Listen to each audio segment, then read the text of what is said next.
Good afternoon, everybody. So today's session, we'll start with one question.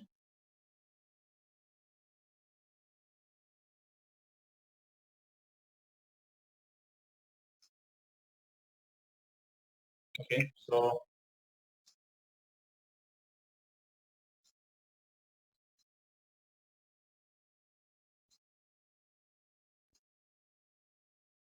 here we have the.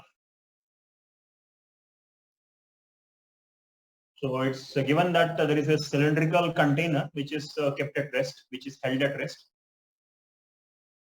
with its base is horizontal, and in the container there are large number of elastic balls which are bouncing off the bottom and up and down repeatedly without like colliding with each other. Okay, each of them reaches a height of like 750 ml mark. Okay, at some random instant of time, the container starts moving downwards with constant acceleration of g by.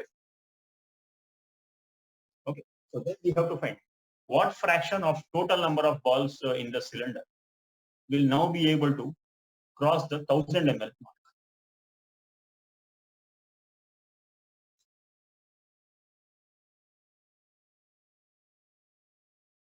Okay, what fraction of total number of balls will now be able to cross the 1000 ml mark after the cylinder starts accelerating downwards with an acceleration of g by.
Sir, 66%, 66.66. Like 66 2 by point 3. Yeah, 2 by 3 of the 2 by 3. Okay. Can you tell me what method here? Sir, so basically we can say like equal number of balls will be at the same height. Sir. Like suppose it's at height 5, then number of balls over there will be equal to height at 6, no sir. Like since there are many balls. Okay, that means like number of balls at height 5 will be same as number of balls at height 6. Yeah, like that. Okay, that means So you are saying that the balls are distributed evenly over the entire table. in terms of height, yes. Okay, how we are able to say that? Because you are actually considering at some random instant of time. I'll check sir first.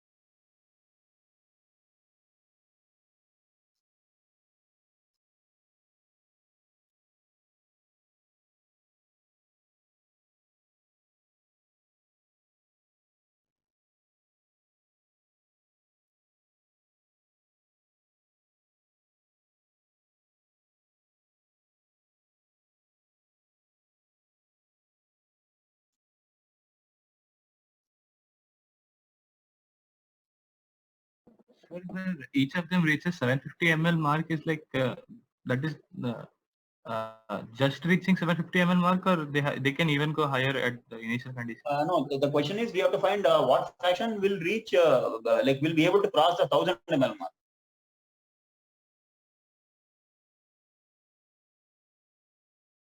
Okay. Okay, because before the container started accelerating, all the balls were able to come up to a height of 750 ml mark. Sir, like I mean to say, initially that was the maximum height possible, or was it some balls No, were given that all the balls like were reaching to a height of 750 ml mark before the container that started accelerating. So I think you can understand what actually means, because it's also given that collisions are less. okay, sir. Yes.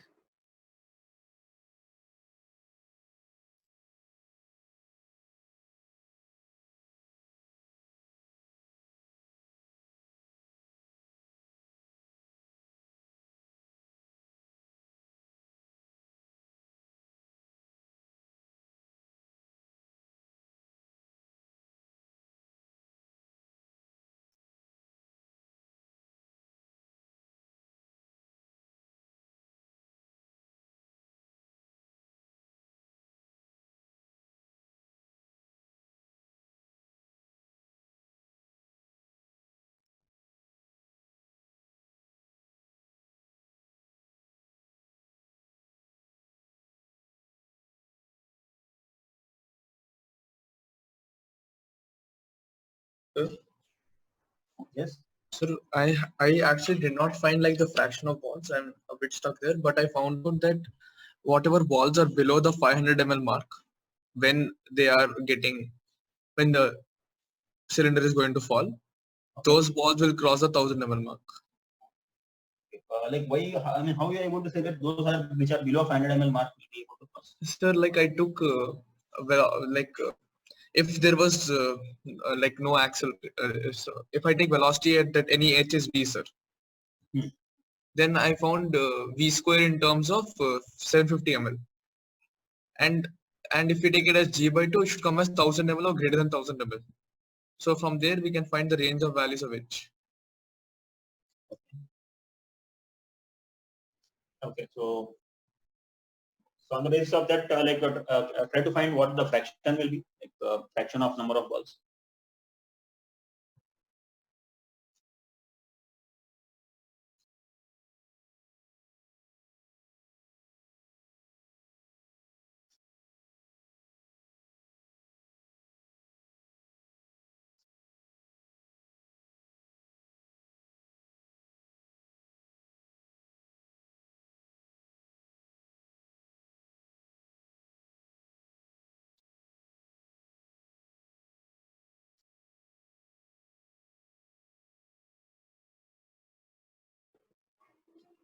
Sir, can we say it is 50%? Yes. Can we say it is 50%? Any reason for saying 50%? Yes, yes, sir. Because I use that 750 ml mark is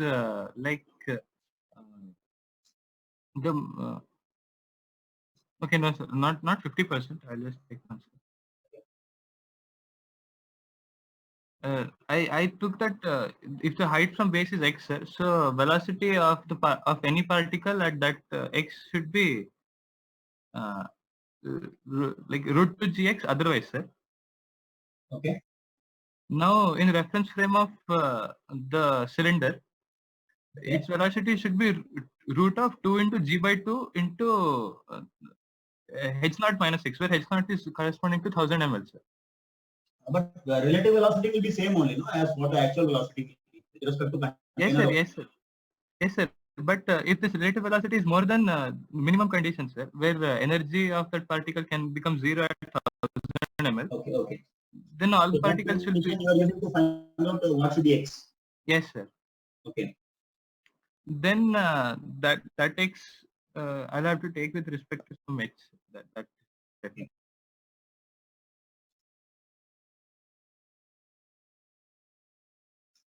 What are you getting that x to be? Sir, no, sir. I actually made a mistake, sir. In the reference frame of cylinder, that effective g is g by 2, no, sir. Okay. Yeah, it is g by 2. Yeah. Yes, sir, I took it as g. Effective g will be g by 2. Yes.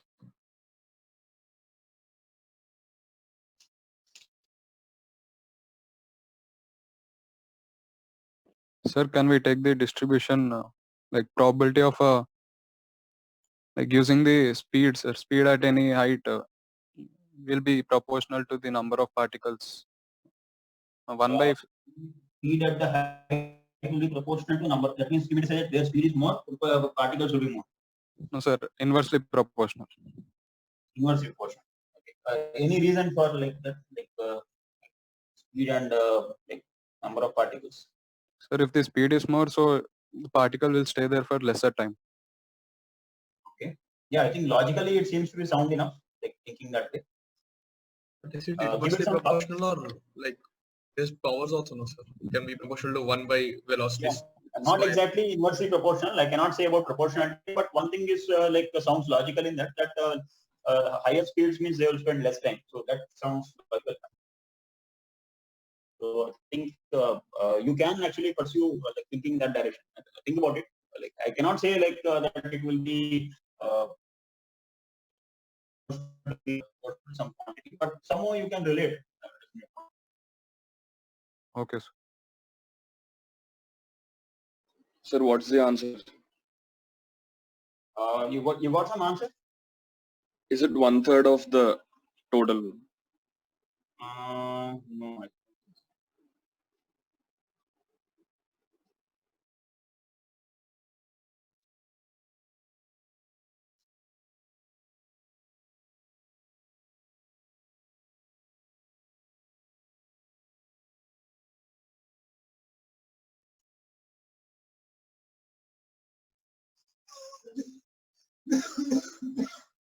Sir, for number density, we can say something like this. At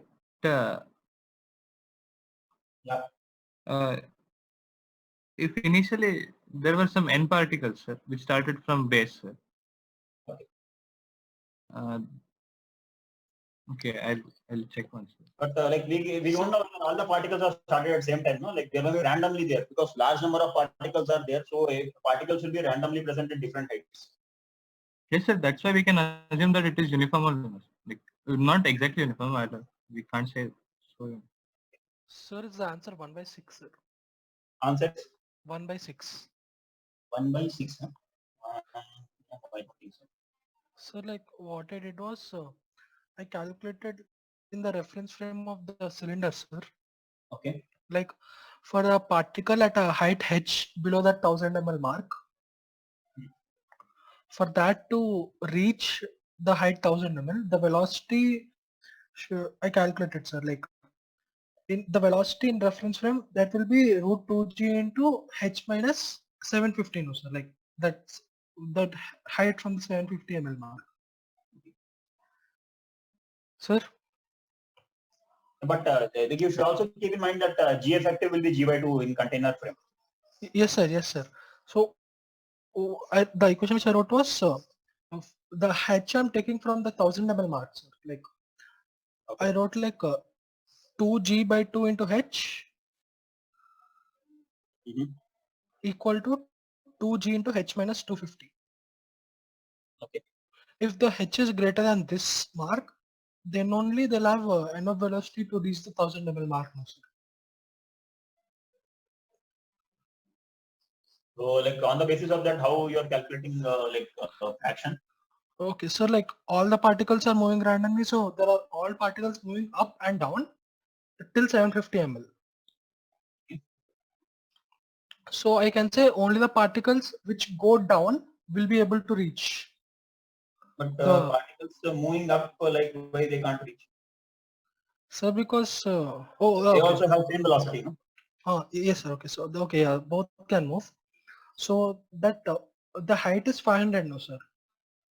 Okay. Oh. So everything below 500, that fraction will be able to reach the 1000 ml mark. Okay, so that will be like how do you calculate the fraction? That will be 250 by 750, 1 by 3. 250 by 7. That means you are assuming that like throughout the height, like equally you can find particles. That is the Yes, possibility of finding particles is equally likely at all the heights. Yes, sir. Like because it's a random motion, no, so the average velocity of the container should be Any 0. reason for considering it? Because taking a Sir, it is a random motion, so average velocity of that should be 0. okay. And the particles are moving only up and from bottom to up and top to below, no, sir. So half of them should be moving down and half of them should be moving up. Then only we'll get net velocity should be, average velocity should be 0. So that's why I'm considering that at all heights, and they're moving, half are moving up and half are moving down. Okay. So like that, all the particles which are below 500 mark will be able to reach it.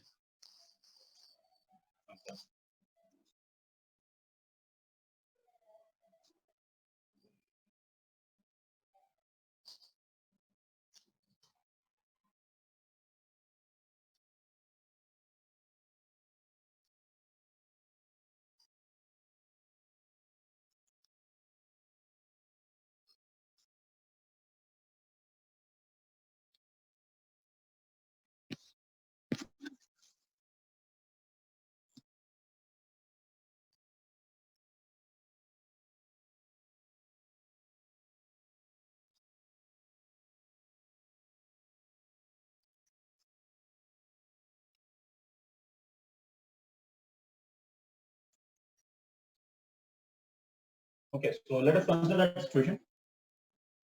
Suppose this is a cylinder. This is H, and H I'm taking as 750 ml mark. Okay, that means 1000 ml mark should be 4 by 3 times of this. Okay, because it's a cylinder, so therefore volume will be proportional to height. Right, so we can say 4 by 3 times of this height should be the 1000 ml mark. Okay, so if like in this section, if particles are randomly like bouncing off from the floor, so if a particle like is able to reach up to here, that means when it's able to strike the surface here, its velocity at the bottom that should be equal to root 2gh. Root 2gh will be the velocity when it strikes the bottom of the cylinder. Okay, so every particle which is striking the bottom of cylinder should be having this velocity of root 2gh. Okay, and now you can see that suppose all of a sudden this cylinder starts accelerating down with an acceleration of g.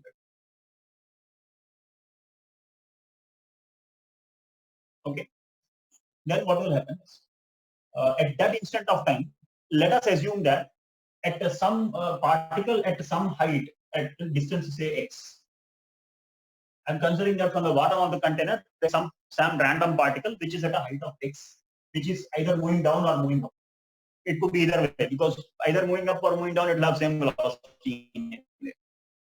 So velocity of this particle in this at this height will just come out to be equal to root over 2g into h minus x. Okay, this is some point A I am taking. Particle at A.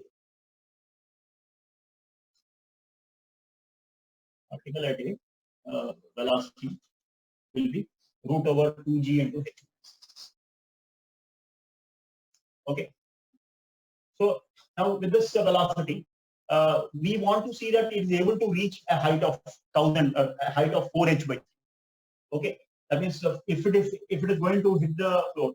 Now suppose the cylinder is having an acceleration of g by 2 downwards. So effective acceleration due to gravity will be g minus a, and that will be g by 2. Effective g in the container reference frame. Okay. So that effective g is g by 2. So then, like if it is moving from here, and we can find out to find what height it reaches here, we can use this third equation: v relative square equal to u relative square minus 2 into g effective into delta y. Okay. So this is delta y is basically displacement, vertical displacement in the container reference frame. Okay. So here I'll take v relative as 0. Because I want to see the maximum height it will reach. V relative is 0, and u relative I'll take as 2g into h.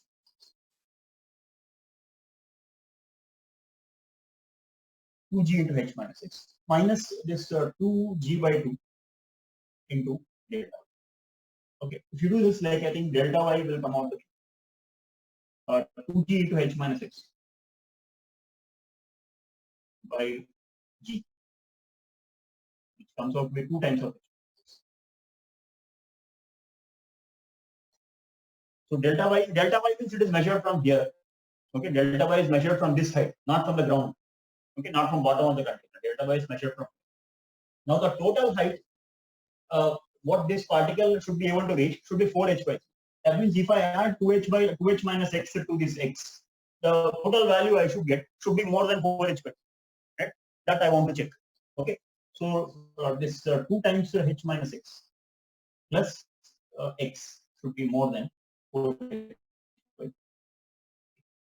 Okay. So if I do this, I'll get 2h minus 3x, 4h by 3. I'll just give you minus x. Minus x. Okay, so it gives you x should be less than or equal to 2h. Okay, so I'll find that x should be less than or equal to 2h. Okay, so those particles, when the container started accelerating, those particles which were below a height of 2h by 3 will be able to cross 1000 ml. Okay, that we can find. And those particles which were above the 2h by 3 like height, that is they are above 2h by 3, will not be able to cross it. Sir, particles which are moving up only, no sir. We can't say about the particles which are moving Particles down are also. doing also. Even No, down will make the same. Which are going Down down, also no, same. they will move down. When they come back to this side, they will again have same relative velocity. Sir, but when they collide with the surface at the bottom, Yeah. by the time they reach the bottom, the container will have some velocity, no sir. No, container will have velocity. We are looking at in container reference frame only, no. But All these we are seeing in container reference frame. In container reference frame only, by the time the particle reaches the container, sir, which is moving downwards, it will get slowed down, no sir, compared to the velocity it is having at A. Correct. Because it's that accelerate.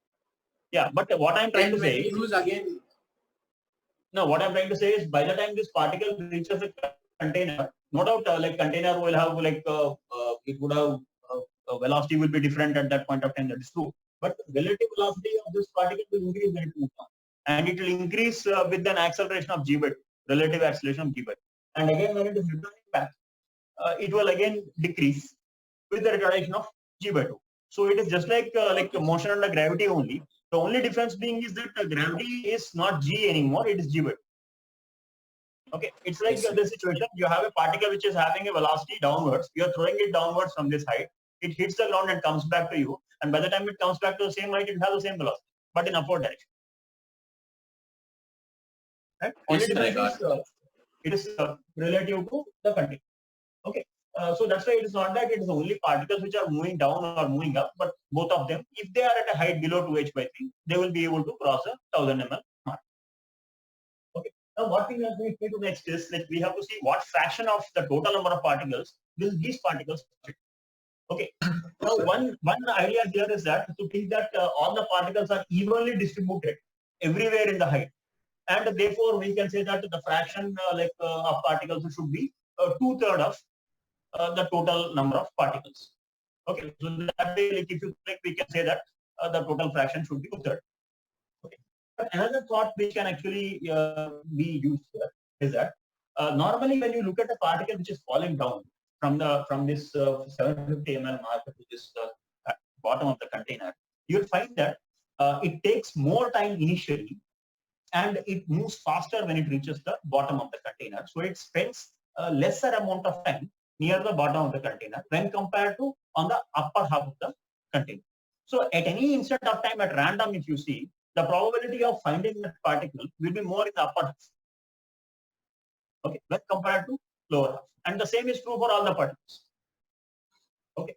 So therefore, we can say that in this, if you can find out the total time a particle will take to travel from here to here, the total time will come out to be. Let us just calculate total time.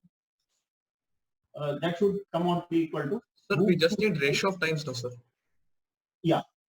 So why do we take root over 2h/g, the total time. Now let us see how much time the particle spends during its flight downwards, how much time it spends in this region.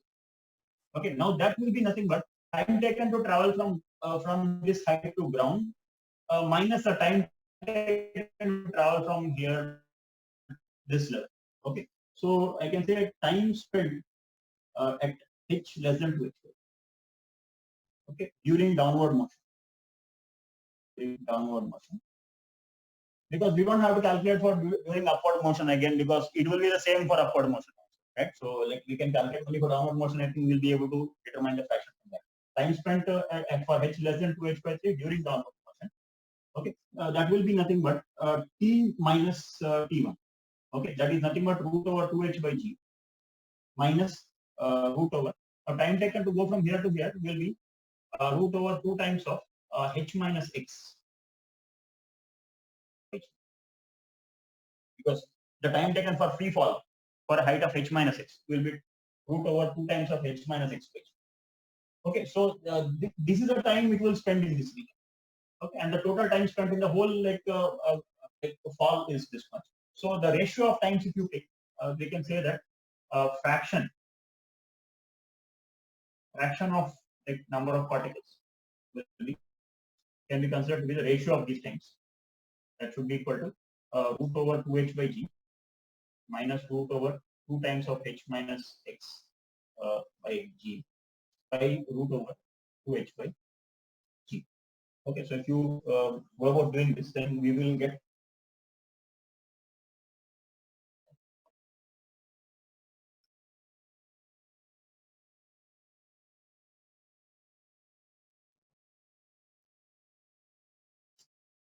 come out to be equal to 1 minus root over. We'll substitute x equal to 2h/3 here. Then this will come out to be equal to root over 1/3 by 1. Okay. So 1 minus root over 1/3, which means it's into root 3 minus 1 by. Okay, so then we get the fraction or ratio of the times is coming out to be root 3 minus 1. And then we can also say that the more time the particles spend in a region, the more will be the probability of finding the particle in that region, and therefore the fraction of particles will also be in that region of the total number of particles. So therefore we can say that fraction of particles which will be able to reach or cross 1000 ml should be root 3 minus 1.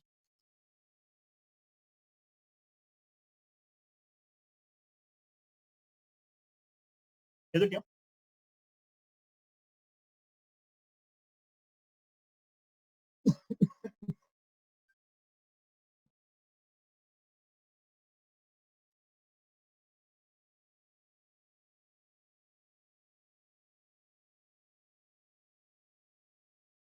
Okay, so Next question.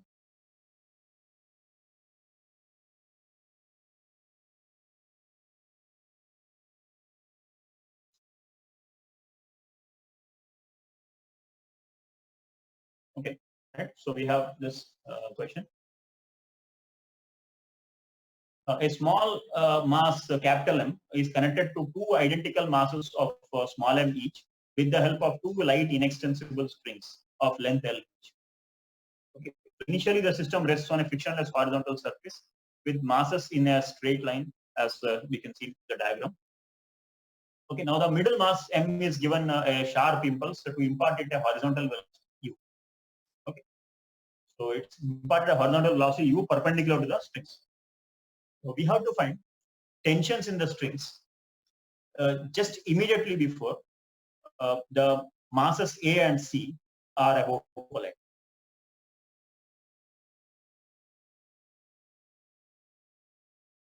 Tensions in the strings immediately before masses A and C are collide.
Sir, Yes. using conservation of momentum and energy conservation, we can find the velocity of this both the particles A and C at the time of collision, no, sir. Yeah, yeah. And we get it to be u/3 in upward direction and u/√3 in all the three masses, they don't have same masses. okay, sir. Sorry, sir. Masses are small m and capital M. Sir, we can also say that both of the small, other small m masses will undergo circular motion with respect to the capital M mass, no, sir? Yes, you can say that. So just before collision, we can say that small m to the V tangential whole square by L must be equal to tension, no, sir? Small m into V tangential square will not, no, that we can't. Because like that bigger mass is there, no, middle mass. Yes, sir. That may be in a state of acceleration. Okay. If it is in a state of acceleration, it will not be in. Yes, sir. The same we can do if we can do solar force in reference frame of Venus. Yes. Sir. Yes. Sir, if we conserve momentum in that direction, sir, we get vertical velocities of m, capital M and small, the two masses. There is no vertical velocity. It's horizontal only. Oh, okay, that's horizontal, like in the y direction. Okay. Yeah, and then we can use work energy principle, no, sir? Like initial kinetic energy will be equal to final kinetic energy. Yes, we can find their velocities in the horizontal direction of the two mass, like in the x direction. Okay. And then we can use applying the pseudo force. We can take like v square by r is equal to tension, mv square by r. Mv means relative. Like the horizontal, yes sir, horizontal velocity in the x direction.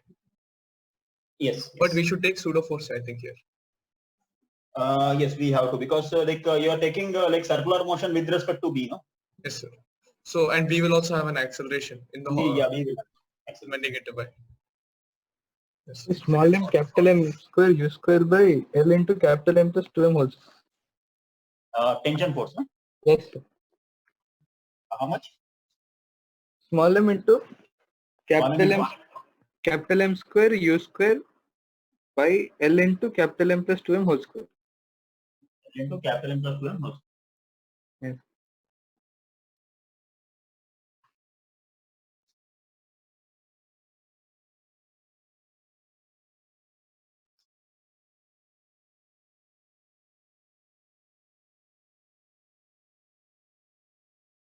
Sir, my denominator I got m plus m into m plus 2m.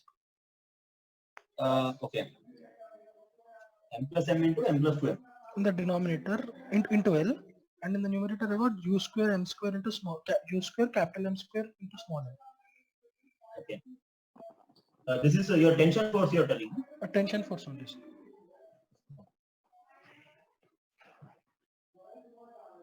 Acceleration of capital M will be 2t by capital M. Yes. Okay. Yes. Okay, yes, my mistake, sir.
Sir, I got tension m square u square by 2L into m plus 2m. M square u square by 2L into m plus m. M plus 2m. M plus 2m. Okay. So, like if we conserve momentum and energy, sir, at just before collision, we'll get some values for velocities, sir. Yeah. So with respect to the with respect to capital M, this will be perform circular motion. So in reference frame of capital M, we need to find the force. Yeah, you can write force equation in the reference frame of that. Center of mass will have zero acceleration also, no, sir. Yes, center of mass will have zero acceleration. So you can find. Are you actually taking the center of mass reference frame or the reference frame of middle mass? I'm taking it in ground reference frame, sir. Center of mass will have zero. We have no acceleration. Okay. So if capital M is having a acceleration downwards, we can find that relation with tension and the small m also, sir. Yes. And if but we how do, do you find you get one relation for tension and acceleration of like middle mass? yes, sir. You may need another relation also. Sir, Another relation you may require. we'll have in that variable will be tension and acceleration, no, sir. Acceleration of middle mass. Middle mass. So acceleration of middle mass we can relate with the acceleration of small masses also, sir. Okay. That how we relate acceleration of middle mass and small Center of mass will have zero acceleration. So both small m's will have same acceleration upwards, Yes. and capital M will have some acceleration downwards. So net center of mass acceleration will be zero. Okay. So with that relations, I got this value. With that you can find. We can find.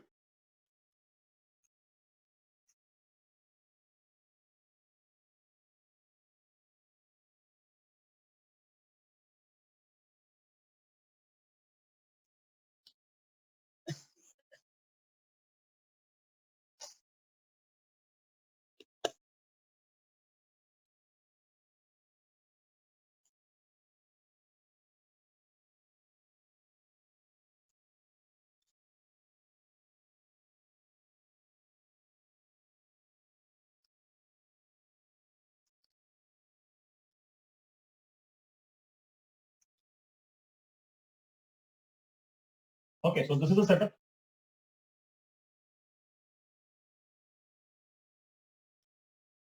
This was initially the position.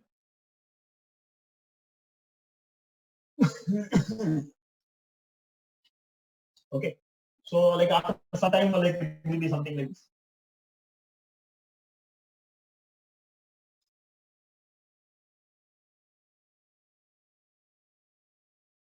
Okay, after some time, like they will be about to collide. So these two masses will have velocities in x direction like this. Okay, I'm considering this to be my xy plane. This horizontal plane given is the xy plane. So like these two masses, the smaller masses have velocities vx in opposite directions, but they also have velocities vy also in y direction.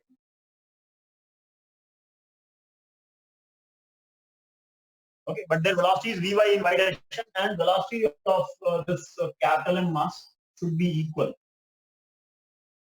Because just about to collide, when they are just about to collide, the string is oriented in y direction. Okay, and along the string there should not be any relative velocity. Between the two first and the second mass and between second and third mass, there cannot be any relative velocity along the string. So therefore, in the y direction, all the three masses should have same. Okay, we can take that as dy. And you can find the value of this dy at this moment by using momentum conservation principle, because momentum is conserved entirely in all directions because there is no external force. Okay, so therefore, like in y direction also it must be conserved. So initial momentum is mu. I'm using momentum conservation.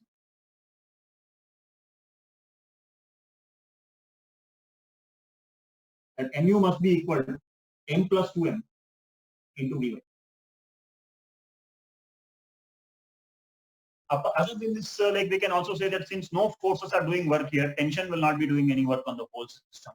Tensions what done on the system should be zero. Okay, so it's only a constraining force here. Okay, so therefore total kinetic energy initial of the system should be equal to total kinetic energy final of the system. Okay, so which means half mu square should be equal to half n plus 2m into Vy. Okay, because all the particles have same velocity in y direction, so it is m plus 2m into Vy plus half into 2m into Vx.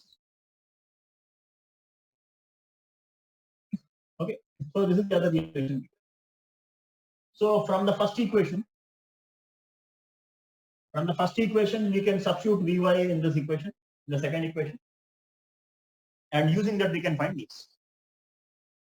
Okay, so we can substitute Vy here, and we'll get Vx. From this we'll get half mu square is equal to half will go off here. So it will be n plus 2m, and Vy here will be m square u square by n plus 2m whole Vy square. Okay, plus it will be 2m into Vx square. Okay, so Vx we can find. So we will get 2m Vx square equal to u square into m minus m square by n plus 2.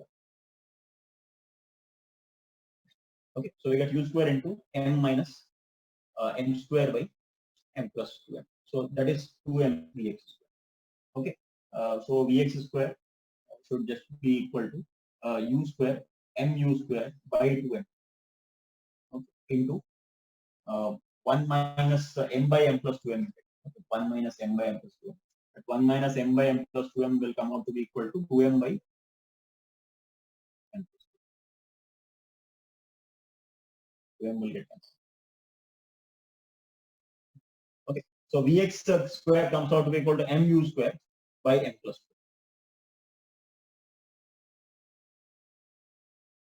2. Okay, so velocity in x direction we get.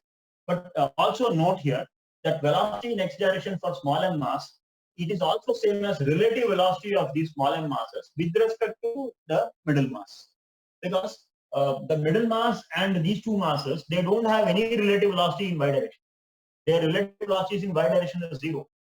So therefore the relative velocity of small m with respect to the middle mass is only Vx. So this Vx can be also considered as V relative. Okay. Now suppose if I look at like in the reference frame of mass m, in the reference frame, in m reference, you can say that now this mass m will have an acceleration like this.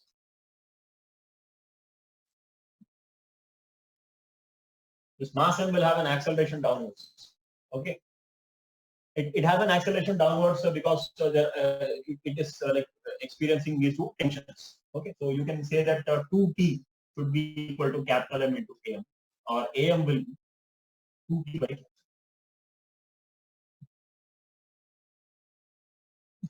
Okay, now in the reference frame of capital M, we can write one force equation for small m mass. Okay, for small m mass, we can say that there is a tension acting upward in the y direction, tension force acting in y direction. And there is a pseudo force also which will be acting, because acceleration of capital M is downwards, so pseudo force will act upwards. Pseudo force which is acting upwards. These two forces are acting upwards. So this is a net force acting towards the capital M mass. Now, what we should understand here is that both of these masses, they undergo circular motion with respect to capital mass. Okay, and circular motion they undergo with this velocity. This V relative is a velocity with respect to capital mass. So you can definitely say that net force acting towards the center should be equal to mass into centripetal acceleration. In the reference frame of capital M.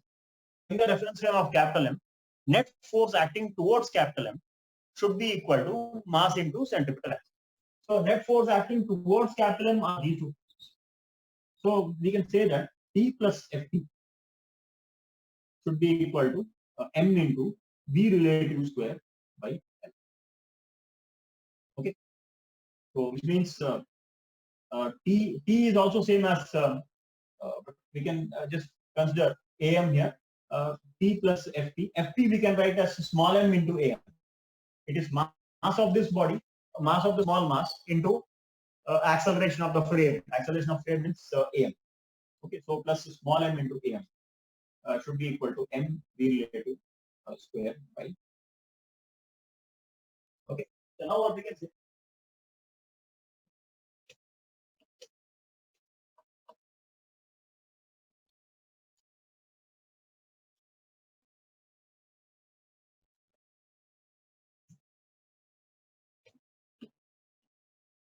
Okay, so now we'll use this equation further. We'll get t plus m into, in place of am we can use this 2t by m.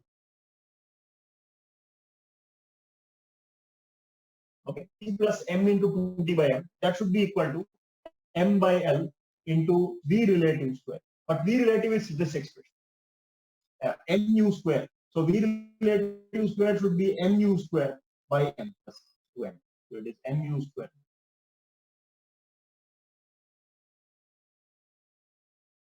Okay, this is what we get here. So this we can use to find out what is the tension force. So tension force should just be equal to m capital M into u square by L into m plus 2m.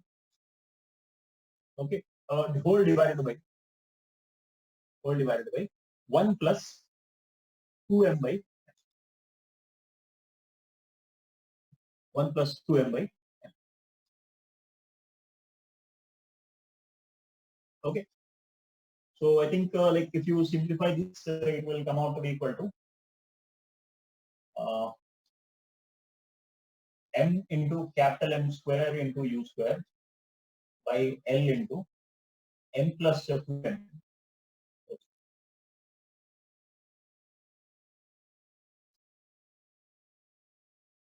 Okay, so tension force comes out to be m into capital M square into u square by L into m plus 2m.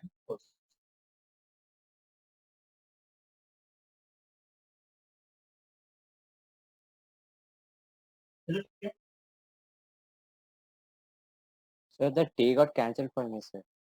A got T tension on the left side. on left side, T got cancelled. Which left side? Yes, Yeah. sir. Because on right side we should take relative acceleration or something. Yeah, relative acceleration is V relative.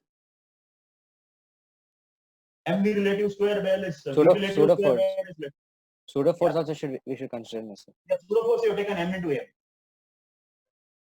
Okay, I must have done This is pseudo force. something. M into am, and am is 2t by capital M. Am, this we are getting from force equation of capital M. Am is 2t by capital. So that am I'm substituting here. Okay. So that's why we have two terms in tension. So like T into 1 plus m by m we have, which we are taking in denominator. Sir, won't the small m also have acceleration upwards? Small m will have, small m's acceleration only is this. Oh, that in relative. Centripetal acceleration, no?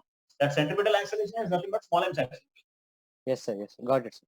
Okay, because I am considering that small m is undergoing circular motion with respect to capital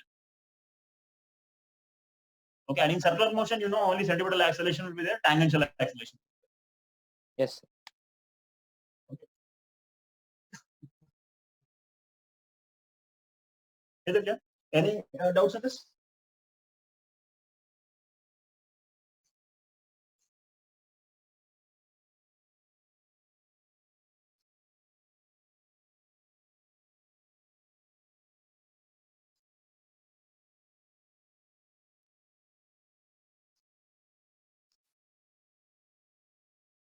Any other doubts?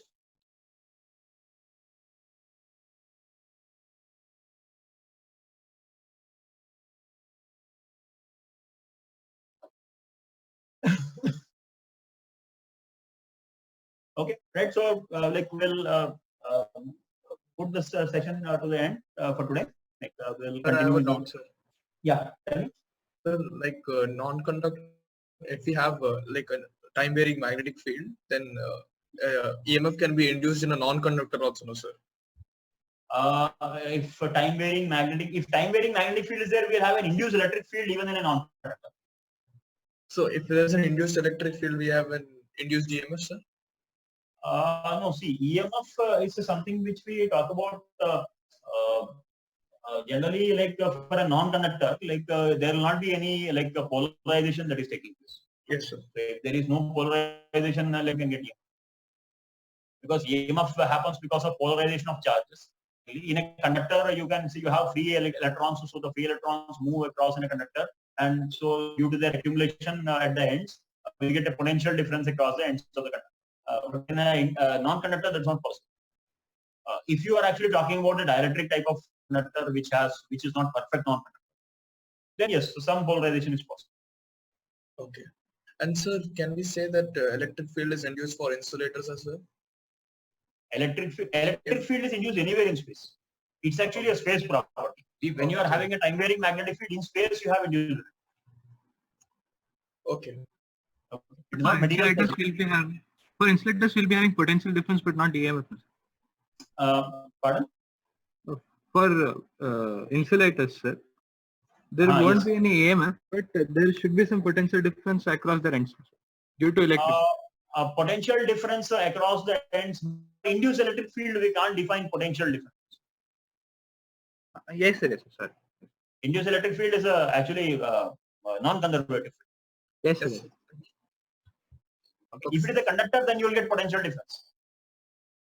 Okay, because if it is a conductor, you are not getting potential difference because of induced electric field. You should understand that in a conductor, potential difference is arising because of redistribution of charges. And because of redistribution of charges, there will be an electric field due to static charges. Yes, sir. Okay, that electric field is responsible for potentials. Yes, sir. Understood, sir. Thank you.